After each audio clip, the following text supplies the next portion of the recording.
Good morning विद्यार्थी मित्रों। कक्षा 12 सांख्यिकी में हमने पिछले वीडियो में यानी दिवाली के पहले स्वाध्याय 2.1 का अभ्यास किया था। आज हम थोड़ा सा उसके आगे चल रहे हैं, आगे जाएंगे। हमें आज अभ्यास करना है, द्विपद संभावना वितरण का अभ्यास करेंगे। तो क्या है इसमें देखते हैं। कुछ यादृच्छिक प्रयोग ऐसे होते हैं जिसके परिणामों में मात्र दो ही विकल्प होते हैं, सफलता अथवा निष्फलता। तो इनको हम सफलता और निष्फलता के परिणाम से जानेंगे और ये परिणाम परस्पर निवारक होते हैं, इसलिए इसको द्विविध विकल्प भी कहेंगे।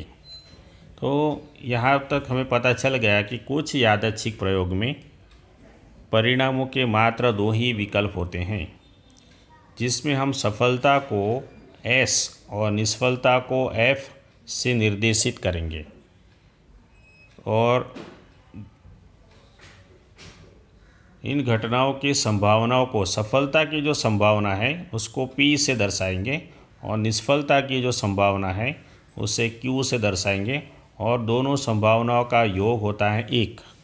तो ये हमारे लिए सूत्र हो गया कि ऐसे प्रयोग के परिणाम केवल दो ही होने से और दोनों परस्पर निवारक होने के कारण P + Q = 1 होगा और Q का सूत्र भी उसी में से बना सकते हैं।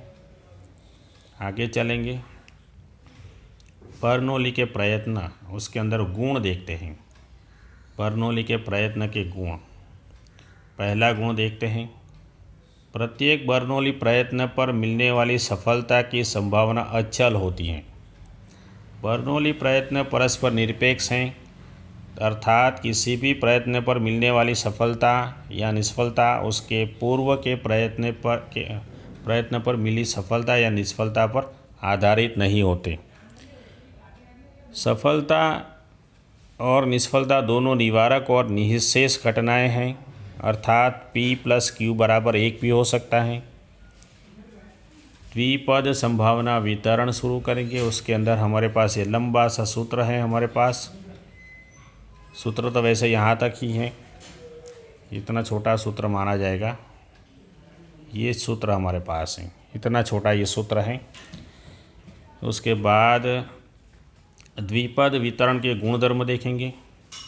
पहला गुण देखते हैं, क्या बताया गया है।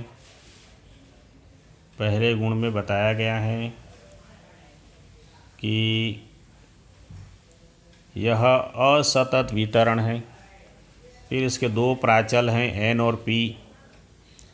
उसके बाद हैं इसका माध्य है NP और चौथा है विचरण का सूत्र और प्रमाप विचलन का सूत्र। ये सब आप लोगों को लिखना है।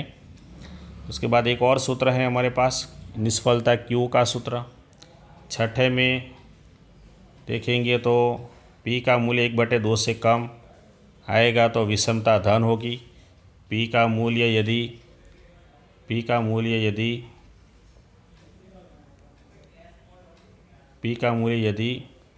1/2 आएगा तो वितरण सममित होगा, अर्थात उसकी विषमता शून्य होगी। धन कब होगी, शून्य कब होगी और ऋण कब होगी, ये याद रखना है। P का मूल्य 1/2 से अधिक आएगा तो विषमता ऋण होगी। तो ये 8 हमारे पास, 8 जो हैं हमारे पास गुणधर्म है, वितरण के गुणधर्म। उसके बाद हम चलते हैं उदाहरण 11 नंबर की ओर। तो एक फैक्ट्री में उत्पादित हुई इकाइयों में 3% इकाइयाँ त्रुटि युक्त हैं। 3%।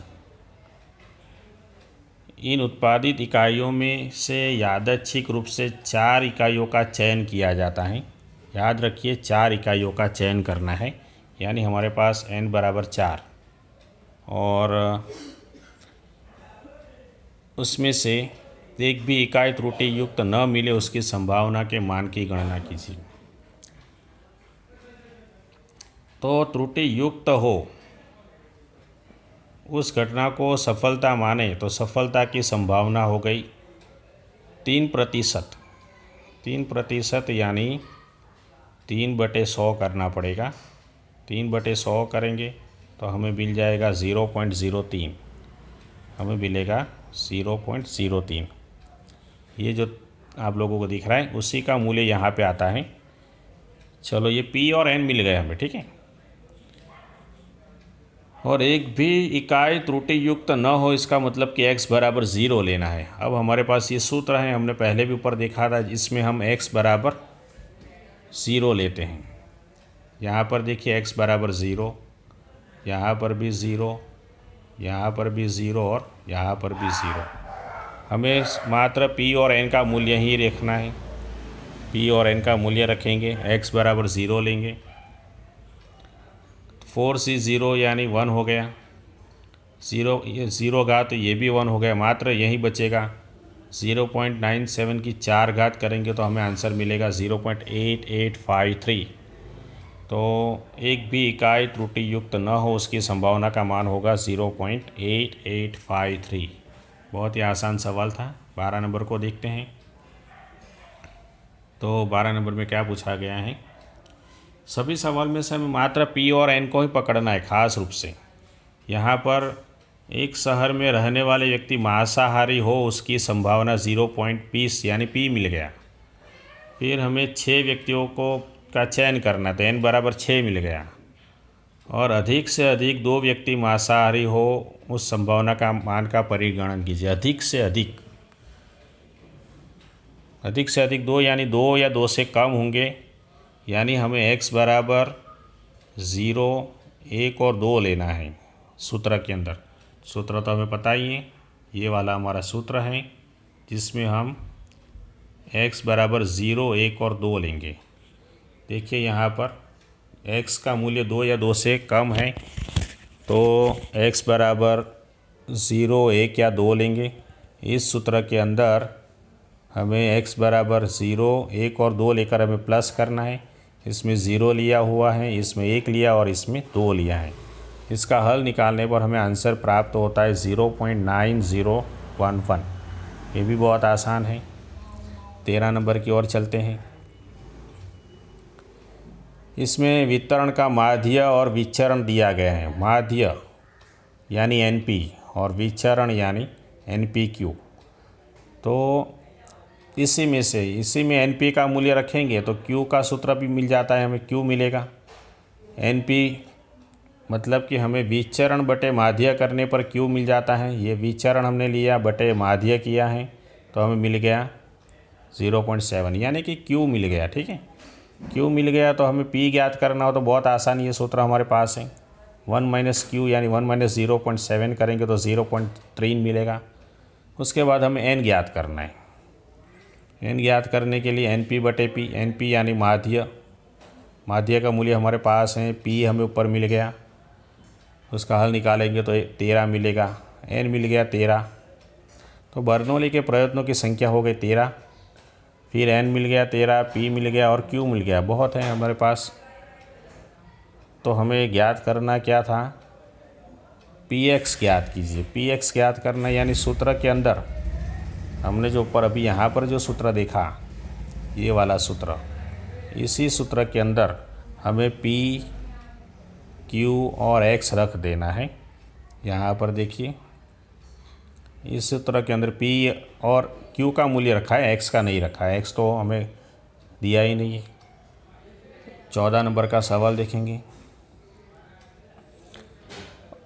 युद्ध के दौरान समुद्री यात्रा में औसत 9 में से 1 जहाज़ डूब जाता है। 9 में से 1 जहाज़ डूब जाता है।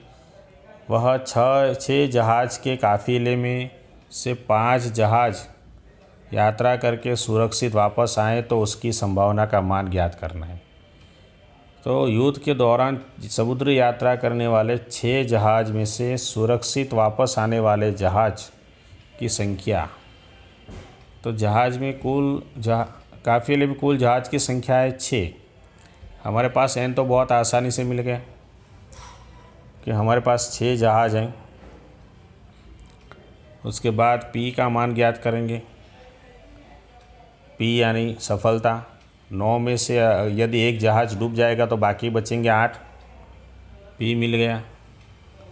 फिर 6 जहाज़ में से 5 जहाज़ सुरक्षित वापस आने चाहिए तो हमें x बराबर 5 लेना है। ठीक है, x बराबर 5 लेना है। तो ये जो सूत्र आप लोगों को दिख रहा है इसमें x बराबर 5 लेंगे, फिर p और q हमारे पास हैं। बहुत आसानी से इसका आंसर मिल जाता है 0.3700। सिंपल सवाल था, 15 नंबर का सवाल है जो आप लोगों को खुद करना है। बहुत आसान है, 15 नंबर का सवाल, सिंपल सा सवाल है। तो ये सवाल आप लोगों के लिए छोड़ दिया है। यहाँ तक काम करेंगे हम लोग 15 नंबर तक, और यहाँ से हम अगले वीडियो में देखेंगे, कल की बात करेंगे उदाहरण नंबर 16 से। तो मिलते हैं अगले वीडियो में।